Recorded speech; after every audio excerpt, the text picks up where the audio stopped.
be glad to get started. I'll review a few things and then we'll move on. Good afternoon, everyone.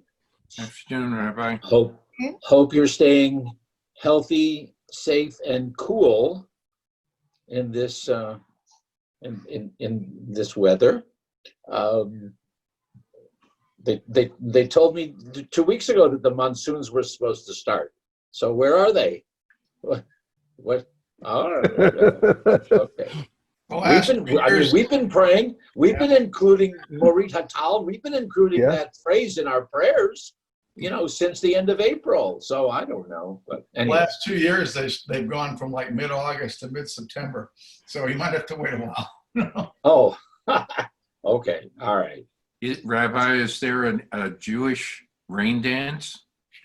A rain dance? Yes. There are dances. There are Israeli dances that use texts from the Bible or contemporary poetry that refer to rain, but they're not perceived as rain dances, so to speak.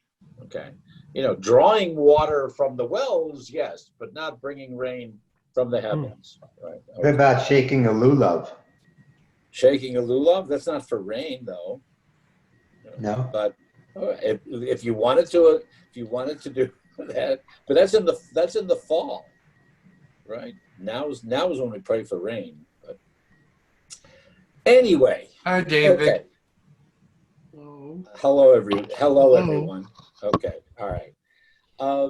Just to review for a moment or so in this in this progression that we've been going through the sacred texts of the Jewish people, and we're up to the point where I was talking somewhat last time about the Mishnah, of which there are several forms, but the one that we're the most familiar with was edited or is accredited to Judah the Prince, Yehuda HaNasi.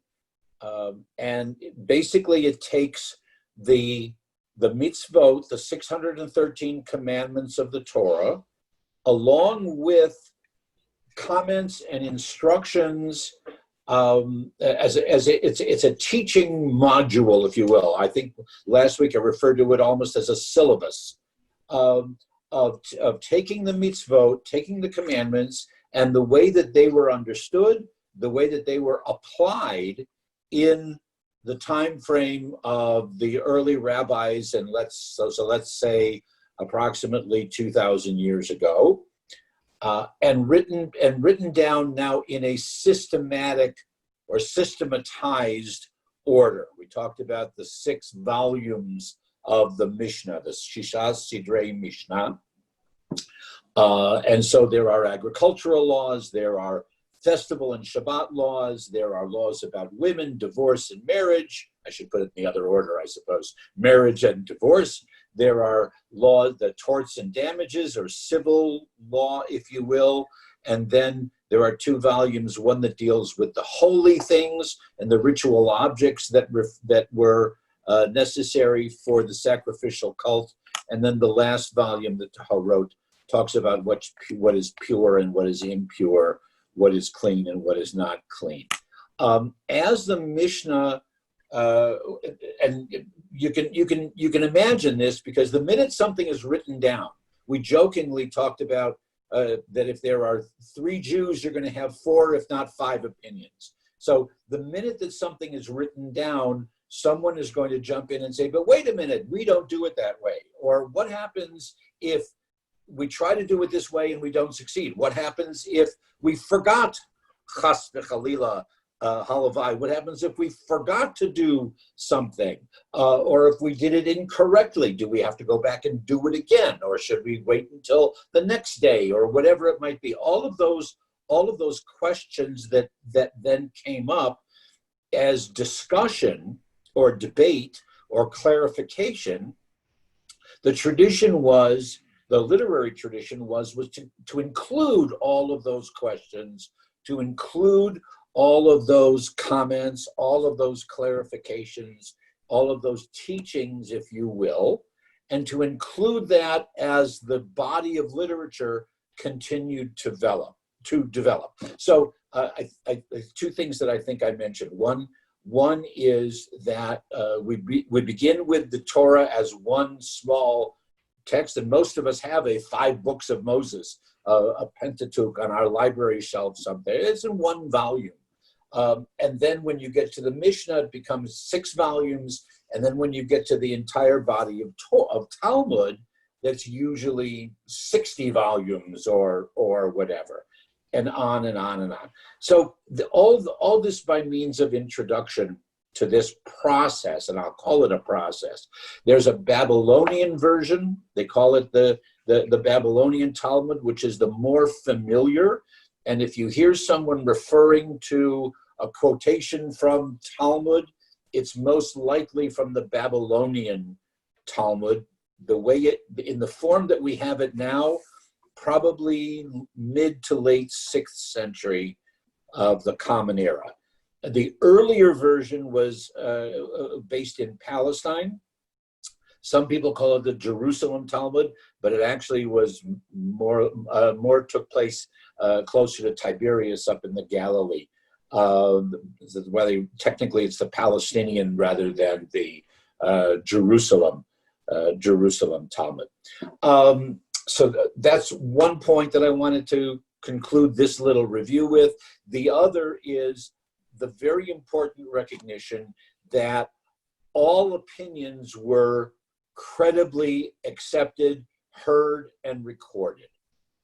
Even if there was, as there usually was, a difference of opinion, it may have been a major difference, it may have been only insignificant and nuanced, but all different opinions were included and referenced. And if a decision needed to be made, that the decision, or what they say, the halakha, the official Jewish legal pattern, follows this Rabbi Judah or Rabbi Eliezer or Rabbi Meir, whatever, but they would always include the minority opinion. It would be included as well. Okay, so I want to give you both, now to move on from the Mishnah, which is, again, a restructuring or a systematic review, repeating and teaching of the laws of the Torah, the 613 commandments of the Torah, and put into a different order. Then all of these discussions, all of these questions, all of these debates on all of the commentary that gets piled onto the Mishnah is usually referred to as Gemara, which is an Aramaic term. It's similar to the Hebrew term of Gomer, Ligmor, which means to finish.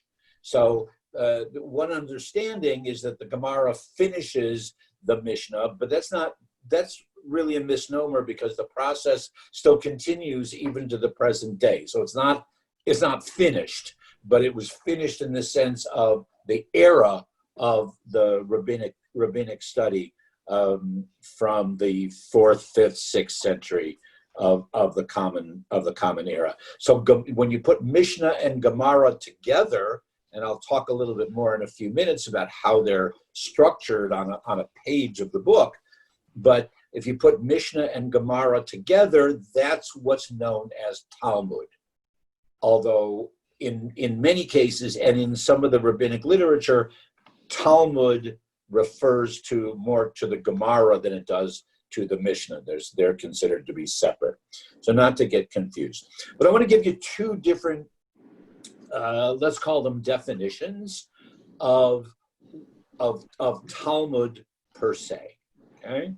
Pardon me while I put my glasses on, because I'm going to be reading the quotations for you.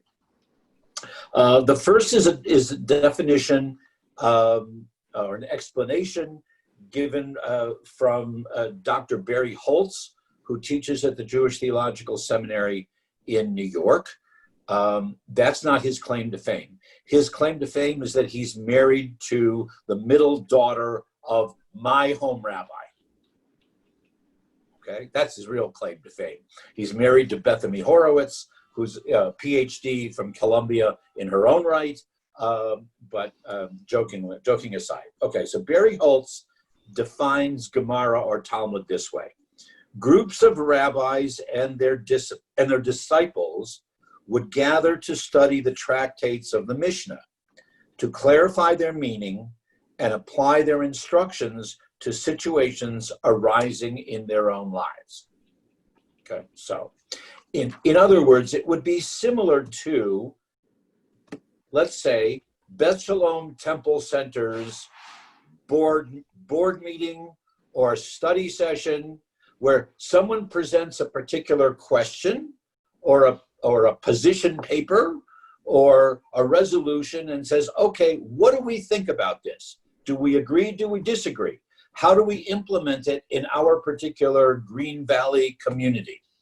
And that's the way. And if someone was sitting there and recording every word and written down with the name of the person who said it, and if that person said it referring to an interpretation from I'll use Ruth Ann as an example, that Ruth Ann says, well, back in our congregation in Pittsburgh, this is the way that we did it.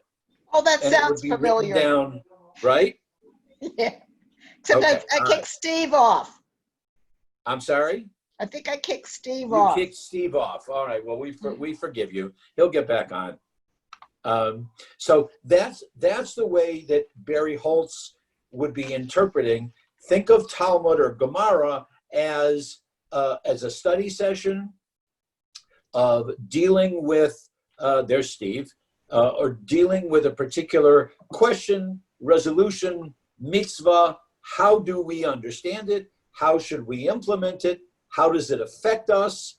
Do we agree with it, disagree with it? What's the underlying assumption, what I call the underlying assumptions, the foundational principles of Judaism? How do they manifest themselves through this?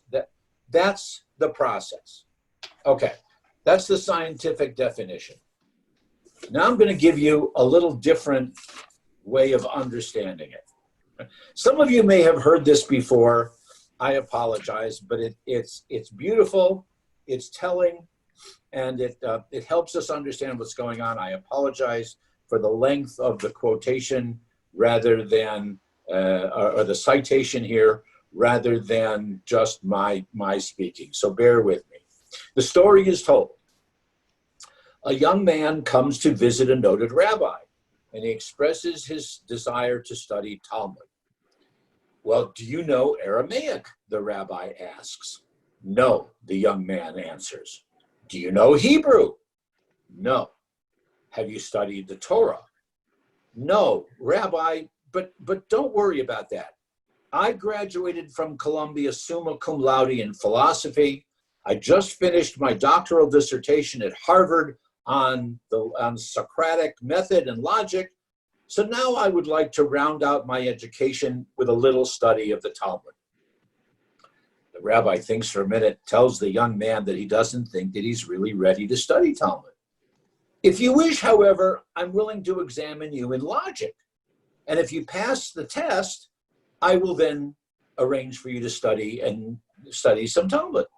The young man readily agrees. So the rabbi holds up two fingers. Okay.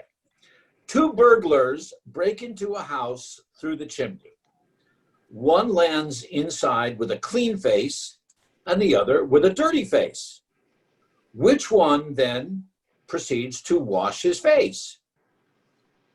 The young man thinks for a second, looks at the rabbi and says, well, the one with a dirty face. Wrong, the rabbi says. The one with the clean face washes his face. Look at the simple logic. The one with the dirty face looks at the one with the clean face, thinks his own face is clean. But the one with the clean face looks at the one with the dirty face and thinks that his own face is dirty, so the one with the clean face is the one who washes.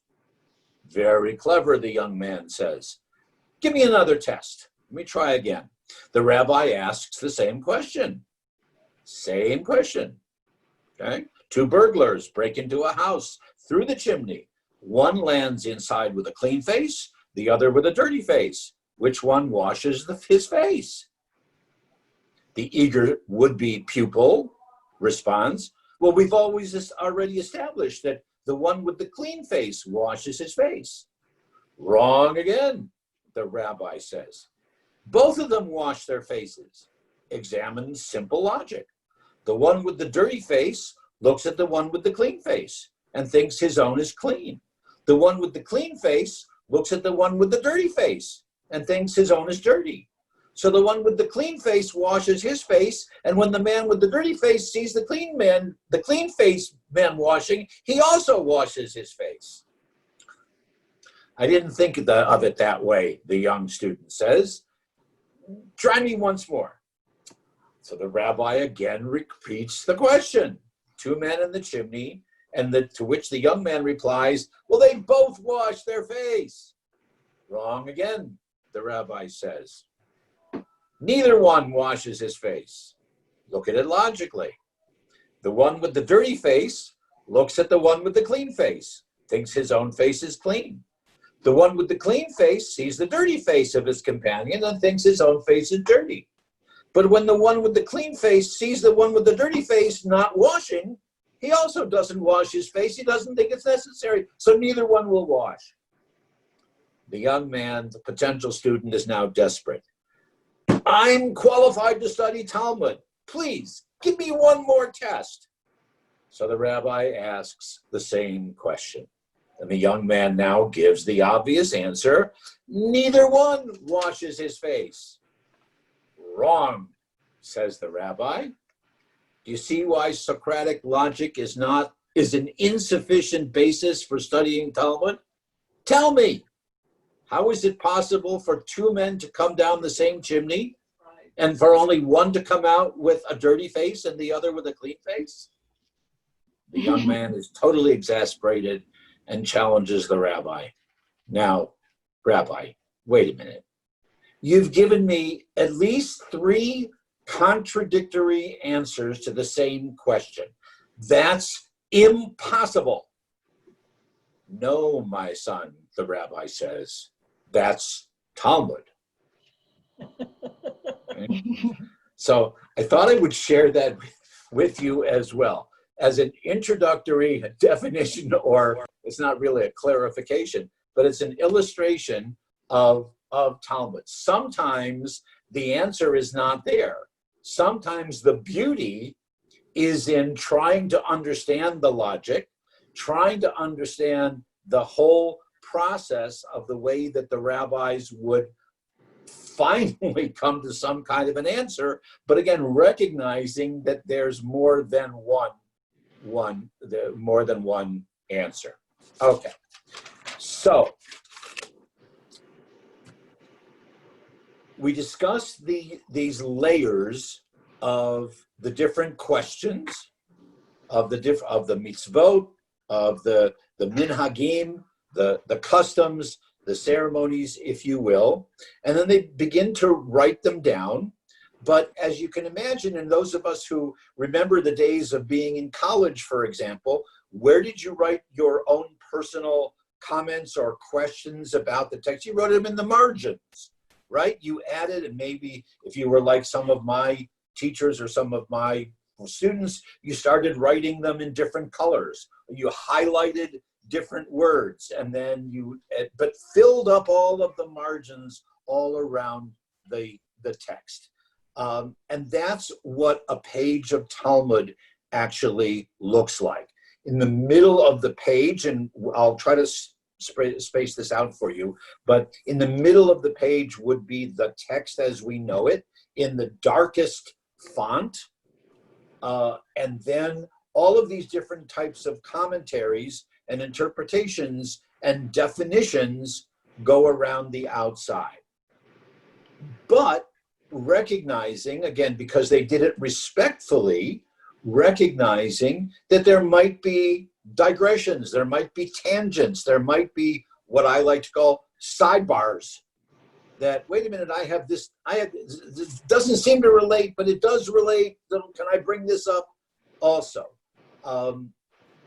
Much of the material was translated into Aramaic from the Hebrew, because the Hebrew was the sacred language, the Lashon HaKodesh.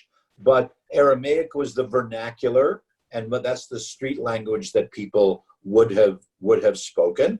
While there are one or two familiar translations into English, one of them being through the Soncino press, and that was commissioned by the Chief Rabbinate of Great Britain, the same Dr. Hertz that some of you who study Torah on Saturday morning are familiar with Dr. Hertz's translation and commentary.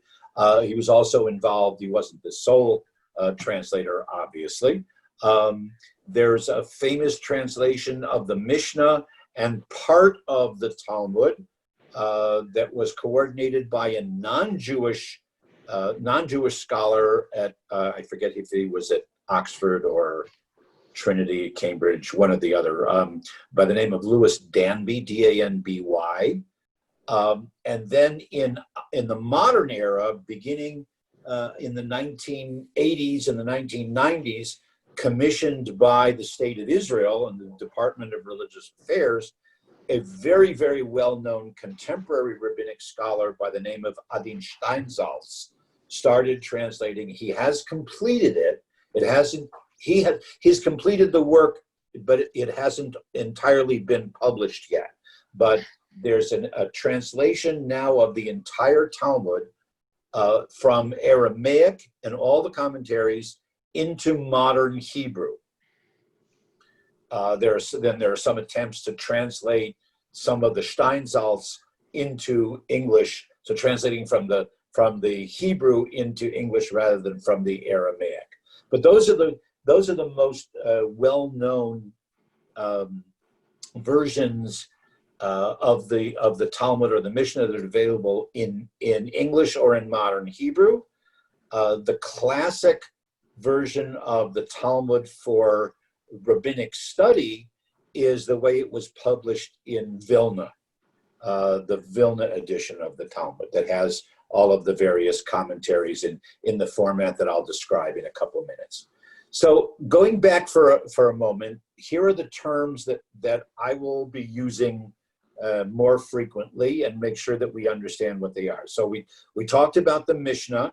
The Mishnah is the systematic, ordered, or reordering of all of the mitzvot, all the material from the Torah, along with the way, if it's a law, if it's a commandment, if it's a ceremony, along with the way that it may have been performed in the community in which they found themselves, and again, certainly immediately after the destruction of the temple. Then the Gemara, which to some is synonymous with the word of Talmud, but the Gemara completes or adds on to the words of the Mishnah, adding all of the discussion, all the debate, all the questions, et cetera, et cetera, et cetera. And think of it almost as minutes of the study session, if you will, or minutes of the board meeting, the way that we conduct our business together. Then sometimes you encounter a few other terms that we might be mentioning here and there, or that you might see in your own reading or study. One is known as Tosefta. Now, for the modern Hebrew speakers amongst us, if you go in Israel and you go to a restaurant and you order your meal off of, this is allowing social distancing, obviously, but if you sit down at the restaurant and you look at the menu and you'll order your main course, and then they will ask you, and what do you want for your tosafot? Okay, your supplements, your side dishes, if you will. Okay, so that it comes from the same older Hebrew and Aramaic word tosefta, which were supplements, if you will. The tosefta were phrases, verses, or comments that supplement the material, but they were not necessarily included in the official shall we call it the canon, in the official text of the Mishnah, so that it may have been, let's say that there's a quotation or there's a mitzvah that's in the Torah that is then requoted in the Mishnah, but a particular community deals with it differently. Here's an example, because it's a phrase that most of you, I believe, would be familiar with. You remember the phrase? It's in our prayer book. We have it whether it's in the Friday nights or Saturday morning or holiday. There's a brief paragraph, Ritzei Adonai Eloheinu utfilatam be'ahava tekabel. Okay, accept with love our tefillah, our avodat Yisrael, the worship, the divine service of our people. Okay, now we can understand when the avodah, and we talked about this a few months ago, when the avodah, the divine worship, was the bringing of sacrifices. But when we no longer had sacrifices, the question was, would personal prayer specifically replace the sacrifices, and would tefillah, the word that they started using for prayer, would that equate with avodah, which was a very important word, but it was originally meaning the avodah, the sacrifices, and what was brought to the temple.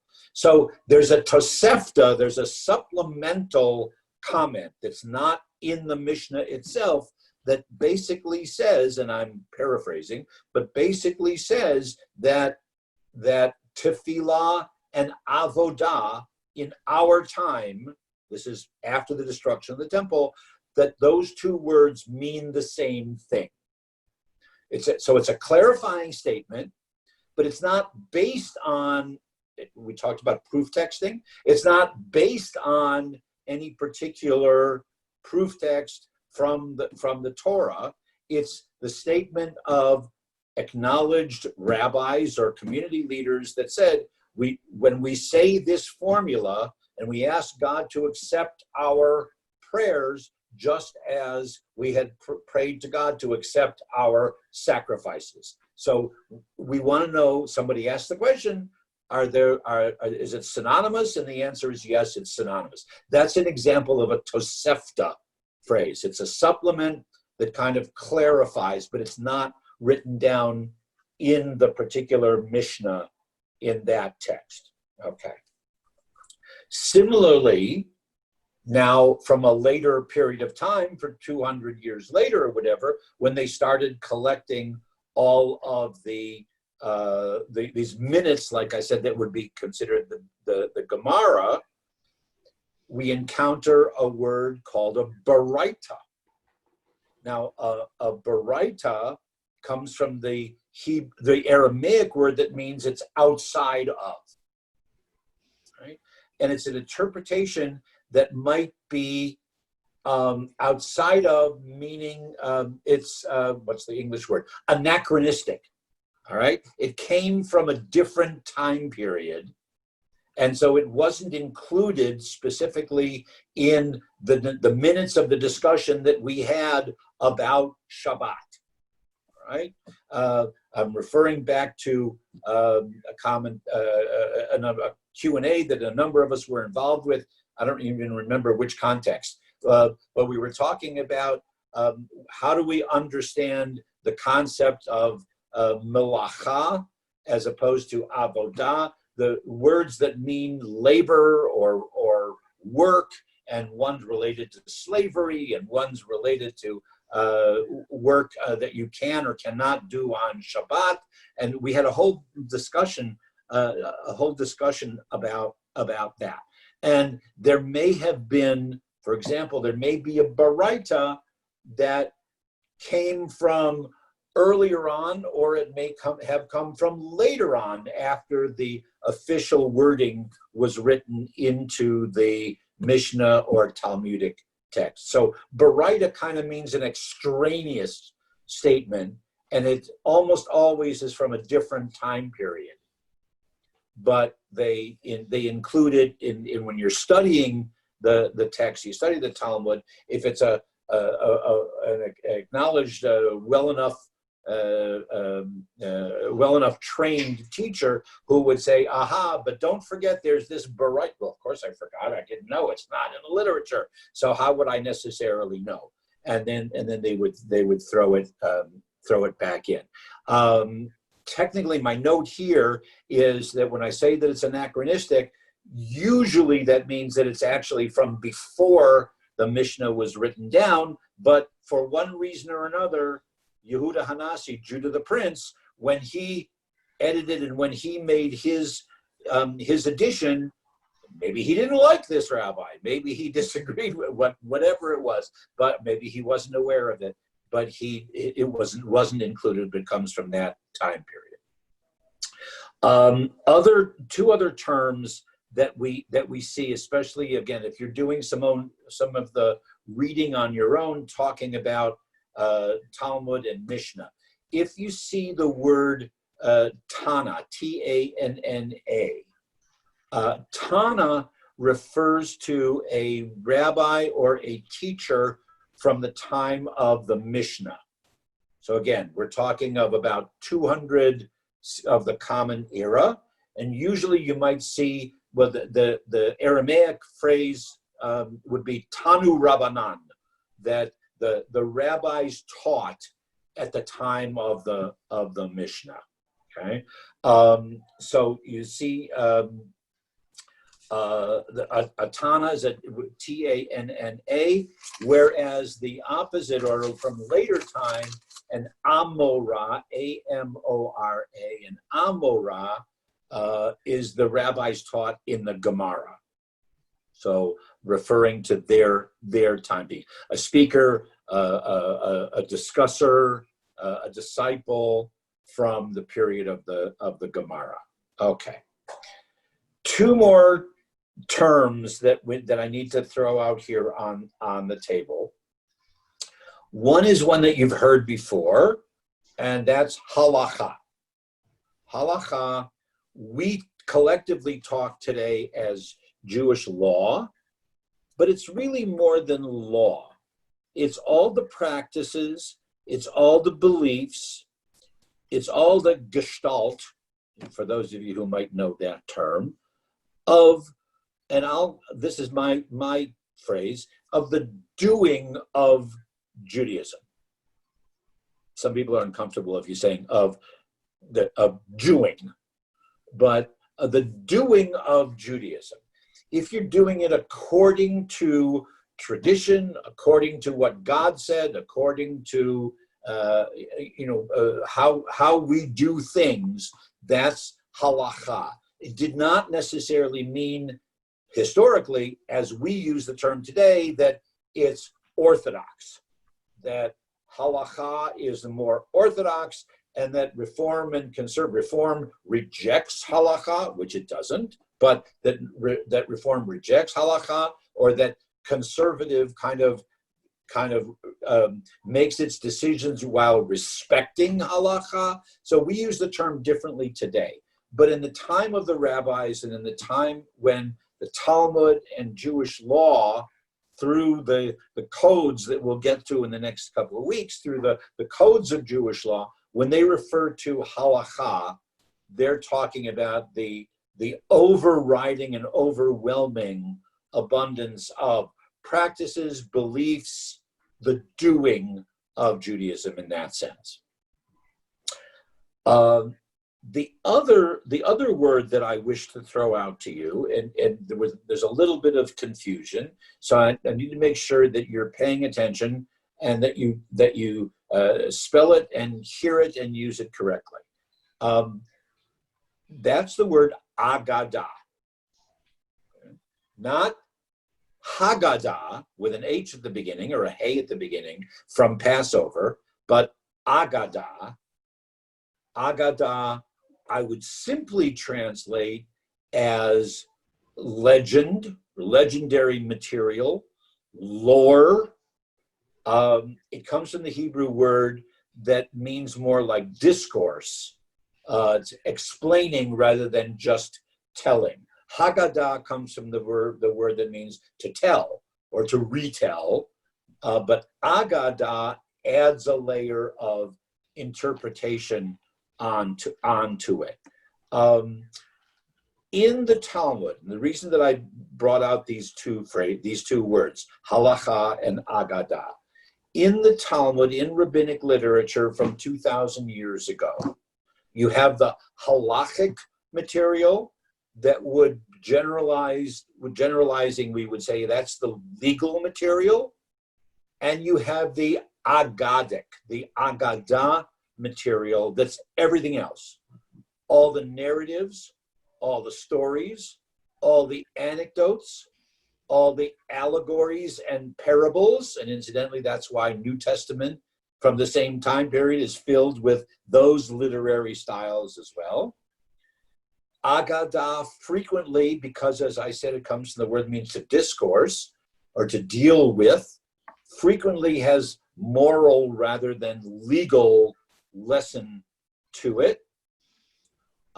And the Agadah literature has been, in many cases, published separately in an entirely different stream of literature that develops into, again, I've mentioned this and we'll talk about it more extensively probably next week, that's Midrash.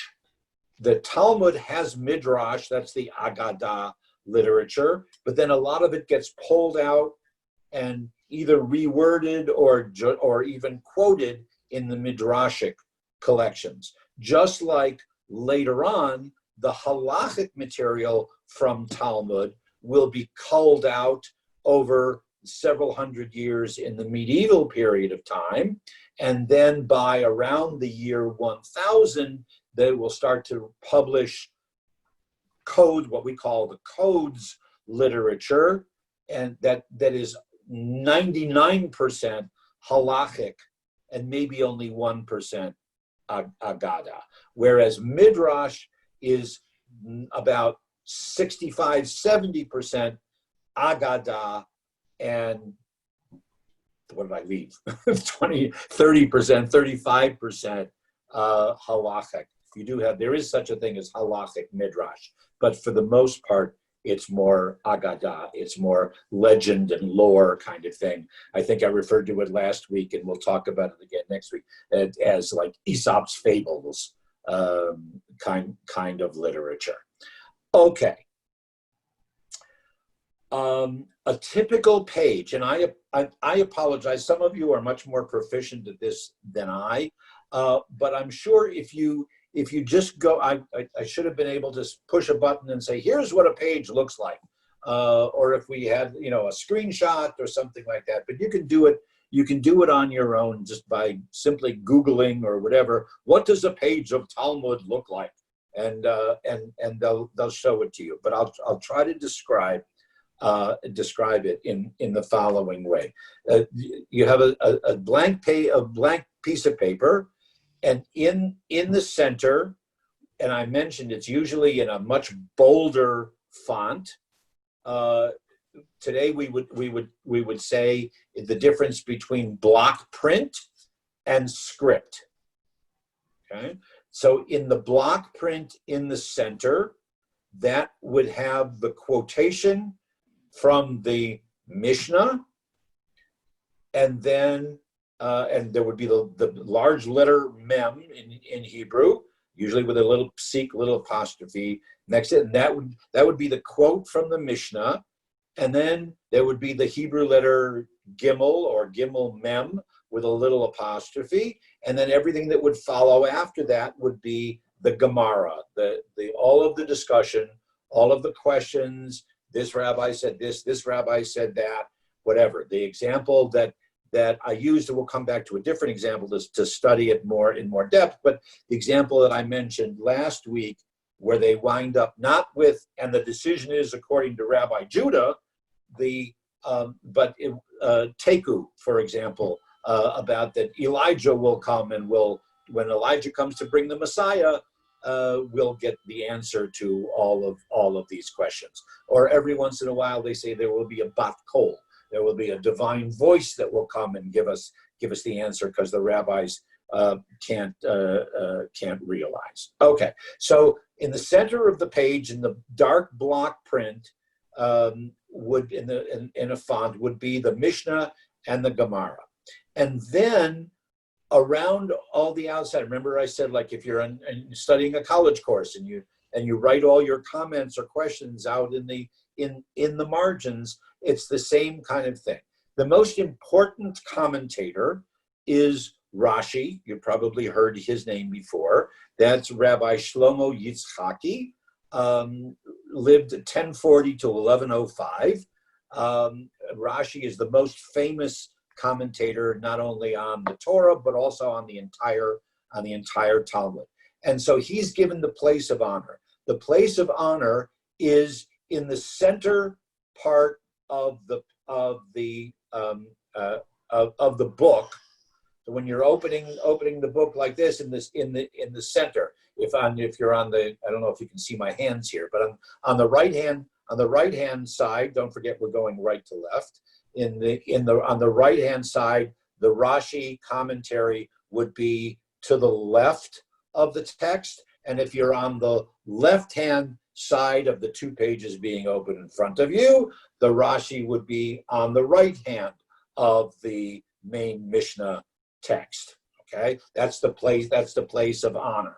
Also, Rashi is honored because the script form, no matter if it came from his time or if it was a commentary that is being written in the 21st century, is written in what's called Rashi script. He had his own handwriting. And if you ever wanted to know why rabbis always need to put on glasses, it's because you have to study and learn this Rashi script, which is worse than any physician's prescription handwriting that I've ever seen. But it's, as in deference and in honor of Rashi himself, everyone has to learn how to write it, how to read it, and all the commentaries that when they're printed are written in his script as well. So Rashi is in the middle, as that place of honor, if you will. And then on the outside, here's a word that we've heard before, the Tosafot, not to be confused with the Tosefta, which is a body of literature, but the Tosafot are these supplements, what we call them, the side dishes, the other major commentators. Some I've seen both ways. Some scholars say that the original Tosafot, the original commentators, were Rashi's grandchildren. Rashi had no sons. Rashi only had daughters. So his grandchildren are his disciples, that they're given the outside place, a place of honor. And others say, no, there's no real connection biologically between Rashi and the Tosafot.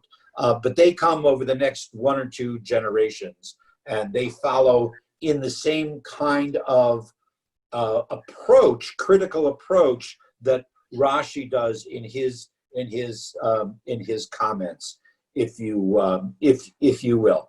Other comment, and Rashi's comments for the most part, and this is again long before Wikipedia, the Rashi's comments are for the most part definitions. If there's a term that needs to be explained, Rashi tries to do that. His brilliance is that he was familiar with, whether that meant memorized, but he was familiar with the entire Torah, the entire rest of the Bible, of the Tanakh, with the entire Mishnah, and with all of the Aggadic literature that came along. So Rashi, it's not so much that he's offering his own interpretation, but he's the authoritative person who can state, this is what this term means. This is what this term means in the Torah. This is what it means today in our practice, and as cited in such and such, or here, if you remember, of course, nobody else remembered because nobody had his kind of photographic memory, but if you remember in such and such a reference and such a story, this is the way that they use the word. So that's kind of what Rashi does in his commentary. Sometimes Rashi is the type of teacher that you and I always, teacher or parent, always hoped that we were not, by simply saying, the answer is so obvious, I'm not even going to tell you. Now, whether that means he didn't know, or whether he thought that the person who was asking the question really should have known, and he wasn't going to lower himself to that level. The classic example of that is, if you remember the Via Hafta, right? Remember the Via Hafta. So, which is the quotation that comes after the Shema in the book of Devarim, in the book of Deuteronomy. And after we are supposed to recite them when we rise up and when we lie down, and we're supposed to teach them diligently to our children, et cetera, et cetera, et cetera. And we are supposed to wear them as totafot, you might remember the Hebrew word, as totafot, between our eyes and wrapped around our hands, okay? Somebody obviously said, wait a minute, that's what we call, I mentioned it a couple of weeks ago, a hapax legomenon. That's it. The word only appears once. And so they said, well, what are totafot? I mean, by the time of Rashi, by the 1000, they certainly had developed into the box that had the Shema inside of it, the box that you wear on your head, between your eyes, and wrap around your arm. But 1,000 years previous to that, 800 years previous to that, is that what they really meant? And then before that, 800, 900 years before that, is that what Moses was talking about? Was that really totafot? Because the word only appears once. We don't, and then it's in our prayer book. We don't really know what it is. So Rabbi Rashi, what are totafot? And literally Rashi's answer is totafot or totafot. And that's it. You either know what it is or you don't. Don't bother me. Let's move on to more important things. So that's what happens. Then in other places around that page, you have Rashi on the inside, you have the Tosafot on the outside. Then at the bottom of the page, at the top of the page, all of these different reference commentators. And I'll just throw out some names. There's the Nissim Gaon is in the 1050s. Yoel Sirkis is in the 1600s. There are others that have all been collected into the typical edition of the Talmud. And some of them do the following and are identified this way. So you know exactly which commentator to look for if you're looking for what's called a concordance. If you're looking for the cross references of all, every time, I won't use the Totafot example, but every time that one of the rabbis in the big text, in the bold text, the Mishnah Gemara, if one of them gives a quotation from the Torah or something like that, but they just, again, they're assuming that everybody knows where it comes from.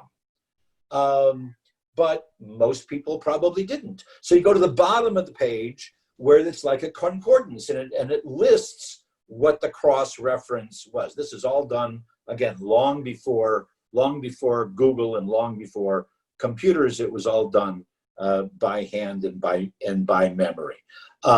There are cross references not only to the biblical text, but to other places in the Talmudic literature where a similar kind of question might occur and a similar type of response or discussion might have taken place. So just because a question about Passover exists in the tractate, in the volume, in the chapters about Pesach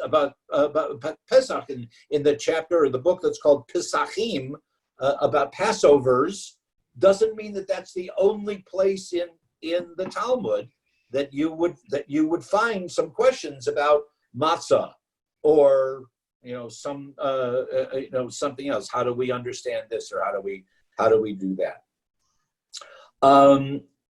Also, there will be references again to the extraneous literatures, the Tosefta and the Baraita. Then somebody will, if you're looking, say, are there any other references that are not in the official text that might add an explanation or a clarification, so that one or two of the commentators are well known for recalling that there was this particular Baraita or particular Tosefta that we should add onto all that, et cetera, et cetera, et cetera. Okay. The classic kind of question now, and I'll remind you of this because I'm sure you've heard it before one way or another. And there are what they call, and it's Hebrew rather than Aramaic, a machloket l'shem shamayim.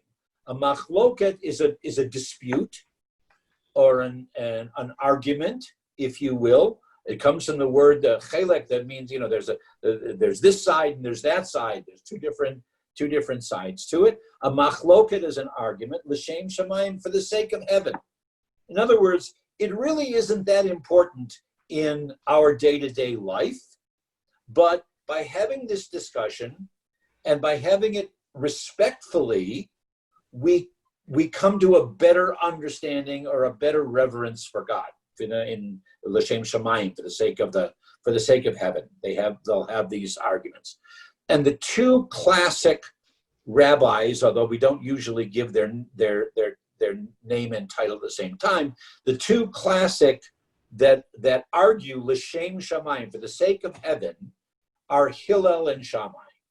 And I'm sure that almost all of you have encountered Hillel and Shammai disagreements. Here's one. I'm going to give you a quote about one of them more famous, but the other famous one, and I'm anticipating the holiday that's going to be 6 months from now for Hanukkah, and that Hillel and Shammai are saying, well, what's the best way with our Chanukiah, with our Hanukkah menorah? What's the best way for us to, literally as an audiovisual aid, for us to demonstrate the Nes Gadol Hayasham, the great miracle that happened here? Do we add a candle each night to make more light, more light, more light, to represent as each day goes on, the miracle get larger and larger and larger? Or is it a better audiovisual aid educationally for us to start with a full menorah with 8 lights, and each night take away 1 candle to represent the amount of oil that's diminished each day? Which is the better way to retell the story? Okay, Mi Yimalel Gevurot Yisrael, who can retell and who can count all of the glories of the Hanukkah story? So Hillel and Shammai disagree, and we'll all get together again next December, God willing, and we'll figure out what we think the best way to do it. But both answers are, of course, included in the text. But here's the most famous one that I'm sure that you know. The two men being contemporaries. All right, we don't really know if they were friendly, but we do know that they taught together in the same kind of yeshiva.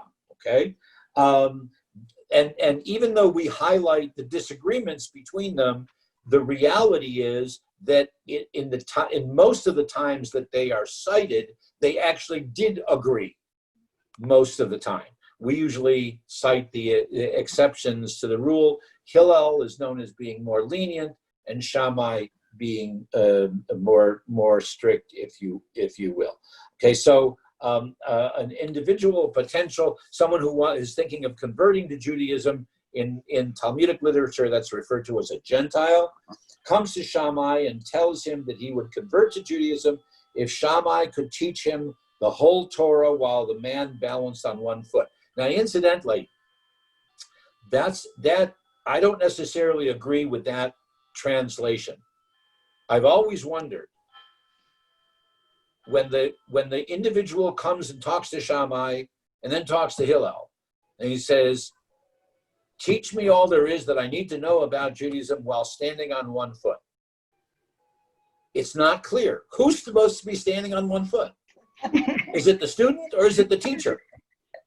It's not, it really is not clear. So those of you who are teachers, we wonder. Anyway, so the way that this particular way that they recount the story is Shammai should teach him the whole Torah while he, the student, balances on one foot. Shammai, according to the text, chases him away with a measuring stick. Why? Now, why is he holding a measuring stick? Not because he's teaching with a rod, but because by training, Shammai was an engineer, and he would measure things for building and whatever. In contrast, the same student then goes to Hillel and says, teach me all there is to know about Judaism while standing on one foot, because I want to convert, I want to join you, but I'm I'm impatient. And Hillel, of course, responds with the simple statement, that which is hateful to you, do not do to your neighbor. That's the whole Torah. The rest is commentary, Zil Gemar. Go and now study. But there's your starting point. Okay, love your neighbor as yourself. That which is hateful to you, do not do to your neighbor. That becomes the whole Torah. And of course, the student falls in love with Hillel and with his teaching, et cetera, et cetera, et cetera. Okay, so now that's more of an agada. That's more of a legend kind of thing that comes in here. It appears actually in a discussion of, well, which one was a better teacher? Because there's discussions of what's the best way to teach, what's the best way to, methodology, what's the best way to respond to someone who wants to be Jewish. There's a whole long discussion of, and some of you may not know this, but if someone comes into your community and proclaims that he or she, but we're talking mostly he because of the religious practice, that if someone comes into your community and claims that he is Jewish and participates in the community as a Jewish person, comes to synagogue, puts on the tallis and the tefillin, and does all these kinds of things, you are entitled to presume that that person is Jewish. He doesn't have to show a document. He doesn't have to prove that he was circumcised, anything like that. Just by his own statement of that he is Jewish, and by his behavior, he is to be welcomed as a Jew. Okay? And so that's the statement that comes out of the Mishnah. But then in several pages of discussion about that and questions, that's where this story of Hillel and Shammai comes up to kind of amplify what it is. Now, that's the agada. That's the legend, lore, value.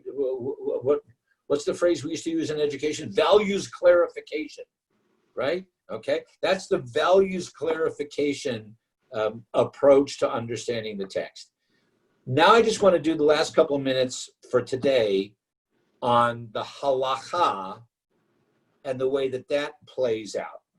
It is a classic. I don't know how many of you sitting there in your rooms, if you have a Bible, if you have a Torah handy, then I would ask you to look at Exodus chapter 22,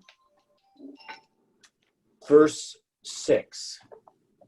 And this is the classic way that a student starts studying Talmud.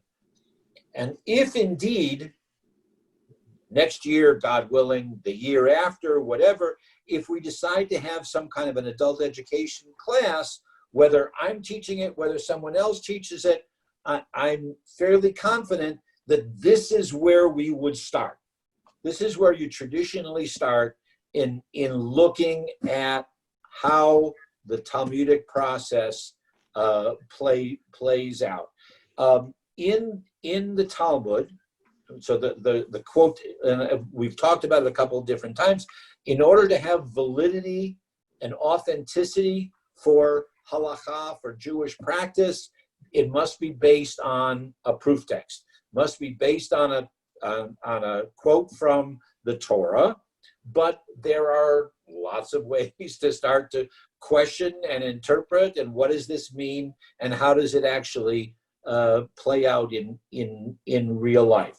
So this discussion actually comes from a section of the Talmud, the Mishnah and the Gemara, that, interestingly enough, and I don't think that this is why they chose it to start this way, but maybe some rabbi in his wisdom did. So, and I pointed this out, the exact middle of the Torah, of a Sefer Torah, the Torah scroll, is one of my favorite Torah portions, not only because of what it says, but because it was my bar mitzvah portion, is the holiness code, Kedoshim, Leviticus chapter 19. You shall be holy, for I, the Lord your God, am holy. And that also includes the phrase that we just quoted in the Hillel thing, love your neighbor as yourself.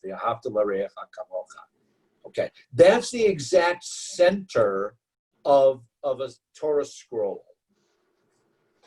If you, and no one would obviously do this, but if you were looking to find the exact middle of the Talmud, you would be very close to this particular section.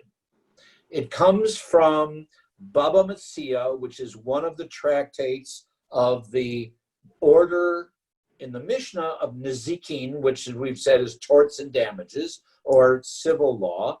There are, in the middle of the book of Nezikin, there are three tractates, three separate sets of chapters. I don't know how better to describe it. There's Baba Kama, Baba Metzia, Baba Batra, the early gate, the middle gate, and the later gate is what they're called. And in the middle of the chapter or the book of Baba Metzia, the middle gate, there's this discussion that relates to this phrase. So if you've got a copy of the text from the Torah, Exodus chapter 22, verse 6 is when it goes. When a man gives money or goods to another for safekeeping, and if they are stolen from him, they're stolen from the man's house. If the thief is caught, the thief shall pay double. What does that mean? Well, it means that he pays the fine as well as reimburses the owner, right?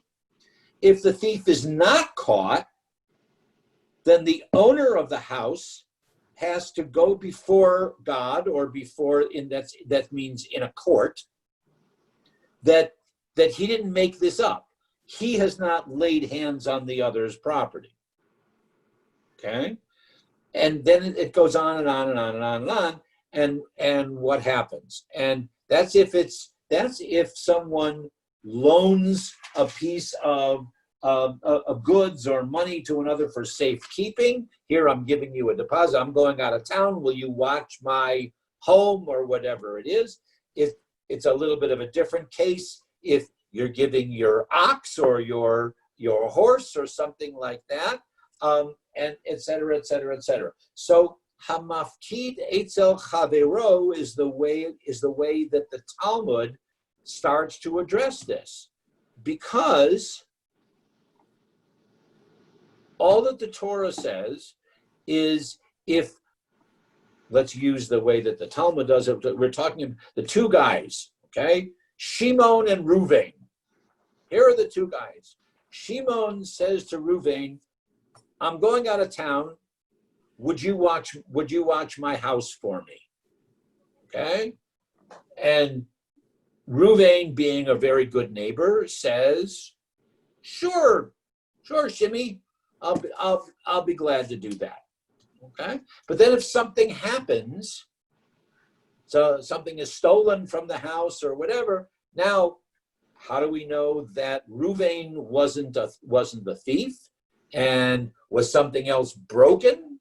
And did it happen at daytime? Did it happen at nighttime? Was the thief finally caught? Does he, and yes, we understand that the thief has to pay Shimon, the original owner, has to give him back his money. The thief has to also then pay the legal fine, whether that's actually paying something or whether that's going to jail or whatever it might be. But so here's a question when you get into the morality of it. Does the thief owe anything to Ruvain? Because Ruvain's integrity was questioned for a moment. Did he cause this to happen? Was he negligent in some way? Was he not watching the house well enough, critically enough, things like that? Or let's look at it a little different way. Okay? Rather than Shimon going to Ruvain and saying, Reuven, neighbor, we're going out of town. Would you watch the house? What if Ruvain heard that Shimon and his wife and kids are going on vacation, and Reuven goes to Shimon and says, Shimmy, I understand you're going out of town. Do you want me to watch your house for you? Now, is there a difference between Shimon asking Reuven to do it or Reuven coming to Shimon? You can't see my hands doing it, so I'm doing this, right? Or Reuven going to Shimon and saying, I'd like to do you the favor. And da-da-da. And then if something happens, is it the same sense of responsibility? Or what about a third case? If Shimon goes to Reuven and says, listen, we're going up to Lake Havasu, or what, I don't know where people go from here. All right, but we're going on vacation. Okay. I'll give you $25 if you watch my house. All right.